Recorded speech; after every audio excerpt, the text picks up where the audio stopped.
Bienvenue dans cette quatrième partie qui concerne notre boutique en ligne. On continue. Donc on est arrivé jusqu'ici.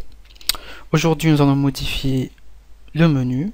Par exemple la home page, on veut qu'elle soit accueil et non pas home.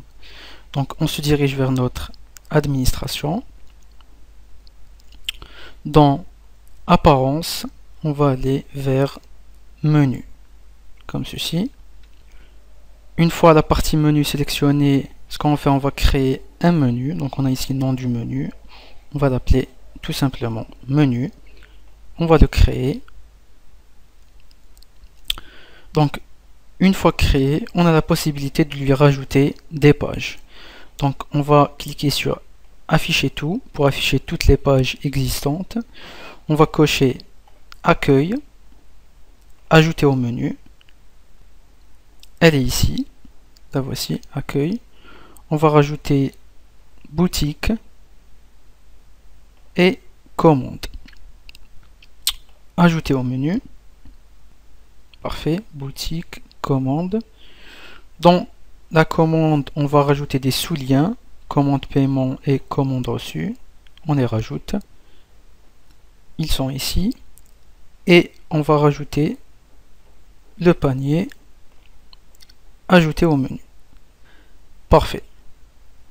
Donc, si on enregistre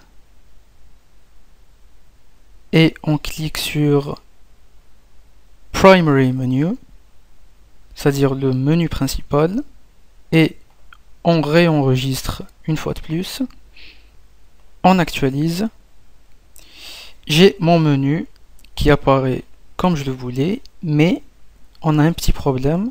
Donc commande paiement et commande reçue, j'ai envie qu'ils soient des sous-liens de la partie commande, c'est-à-dire on veut avoir un menu déroulant qui va nous afficher ces deux liens. Donc ce qu'on va faire, c'est très facile. On va tout simplement indenter nos deux liens. Donc on les chope et on va les glisser un peu plus loin.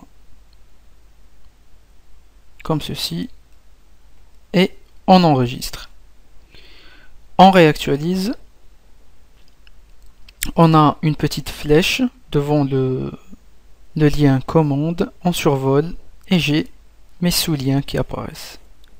Commande paiement et commande reçue. Maintenant, si je clique par exemple sur boutique, on n'a pour l'instant aucun produit, mais si en haut, la structure de l'URL, on voit que c'est post type est égal product. On veut pas de ça. On veut le modifier. Pourquoi?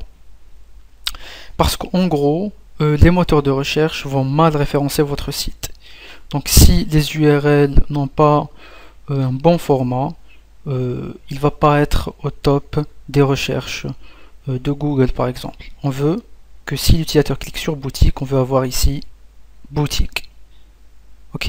Si on clique sur panier, on veut avoir panier. Comme ça c'est clair pour tout le monde et pour les moteurs de recherche. Donc on retourne à notre administration. On va aller vers réglages tout en bas.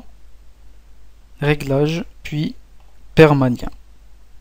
Parfait. Donc on voit la valeur par défaut. Donc on va cocher le nom de l'article. Comme ceci. Des fois, et c'est rare, on a des problèmes avec cette structure d'URL. C'est-à-dire si on clique sur le lien, WordPress nous dit que cette page est introuvable. Donc pour y remédier, dans la structure personnalisée, vous rajoutez un index.php, tout simplement.